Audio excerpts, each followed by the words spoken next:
Hi everyone, welcome to On the Other Hand. I'm Ariane Zurcher, and today I'm going to be discussing my improvisational stitching workshop, which is coming up. And there's still some spaces open, but I thought I would do a couple of little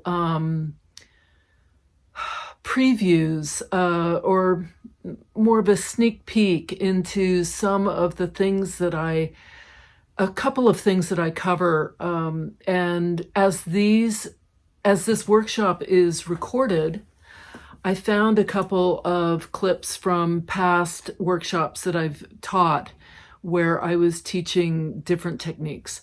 So I thought I would do that. I would insert a couple of different short clips from past workshops so you could see some of what I'm doing and discussing and covering. In no way are these tiny clips indicative of the whole workshop. It's a 5-day workshop spread over the course of 5 weeks. So I did it that way on purpose. It's 5 consecutive Saturdays. And the reason I wanted to do 5 consecutive Saturdays is because I wanted people to be able to work on their piece in the week between each workshop, so that I give a lesson, or actually a number of lessons in each given workshop, and then everyone can go off and work on those using those different techniques, but also watching the workshop over again throughout the week if they've forgotten something, and then playing with those techniques and applying them to their piece through that week until the next workshop. And what I have found is that each workshop really is completely different from, even though I'm calling them improvisational stitching workshop, this workshop coming up is going to be quite different from the one that I gave in the spring, simply because there are different people taking it. So I have a loose structure, and you can see the breakdown of the workshops, each workshop and what we cover on the website. I'm putting that link in the upper right-hand corner. You can click on it. You can look then at the detailed description of each day, day 1, day 2, day 3, day 4, day 5, and what we're covering. But within each one of those is dependent upon the people who are taking the workshop and what they specifically are interested in and wanting to do with their piece. So in that way, it's really a lot of fun and really interesting, because I spend a lot of time with each person individually going over their specific piece. And everyone's piece is going to be unique to them. And what we do is I discuss the different challenges. Some challenges are kind of universal: how to work through fear, how to get those first few stitches down, elements of design and how to incorporate those elements into the piece you're working on, color, different threads, which threads to use to create a specific look, what shapes to use.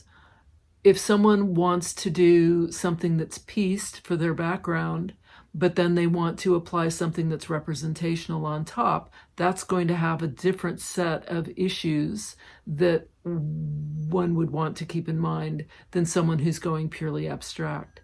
The whole idea about improvisational stitching is that it's a conversation, and the conversation ideally is one that flows through all elements of the piece. And if that is what happens, if that's the end result, then that's a success. And I approach this workshop setting each person up for success.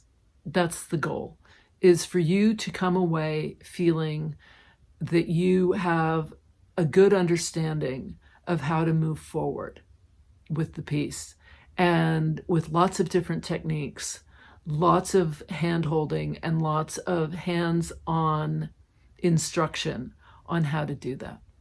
So that's what this video is about. I hope you'll join me. It's a lot of fun. This is one of my absolute favorite workshops to give. I absolutely love improvisational stitching. It is my favorite thing to do.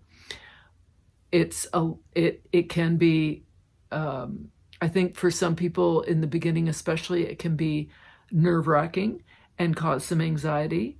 And the whole point of this workshop is to let go of that and to just allow this process to flow organically and to just keep going with it. I'm going to show you a couple of pieces that I began, the first few pieces that I started doing this process with, and then you can see how things have evolved from there. So let's get started. This piece and this piece are both from my improvisational stitching. This was the first, Olia, and then this was the second piece. These are both framed on, they're floated on a wooden frame. This was the third piece that I started, and it's actually two pieces of linen that I pieced together and then started adding other elements like this X and the brown at the bottom,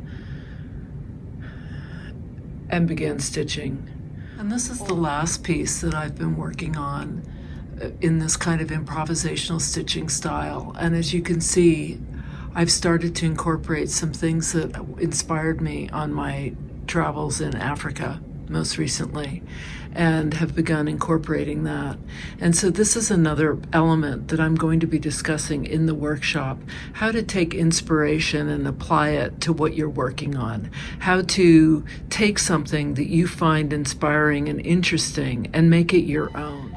Then the other things that we do in the workshop is we begin to add large elements, such as this bark, or if you have wool roving, if you have cheesecloth, I show you how to hand dye it. I show you how to paint directly onto the fabric itself to add another element.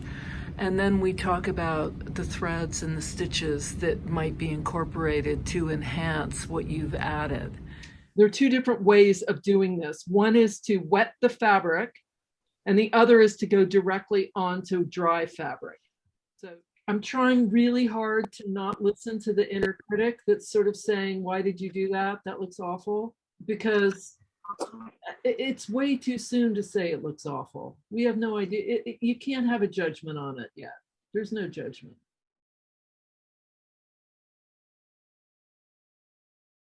We talk about piecing a larger piece, making a larger piece. So adding to the initial piece and expanding it into something even larger. We talk, and all while we're doing this, we continue to discuss design and how they can incorporate the ideas that you want to include in a piece and how best to go about doing that, and lots of tips and techniques, different ideas. I throw out found objects, or as I did with here, which is just a curtain rod grommet, things that you might find that you have lying around, how to take those things and incorporate them in a larger piece. So all of those things we're talking about. And as the class continues, we continue to discuss how is the design coming together? Is it cohesive? Is it a fluid conversation where all parts are talking to each other? That's really the goal, is to ask yourself, are these parts communicating nicely? I often talk about a dinner party and having, the person who's a little bit shy next to someone who's a little bit gregarious, and they kind of balance each other out. Finding different ways to work elements into the piece to add interest and a lot of diversity.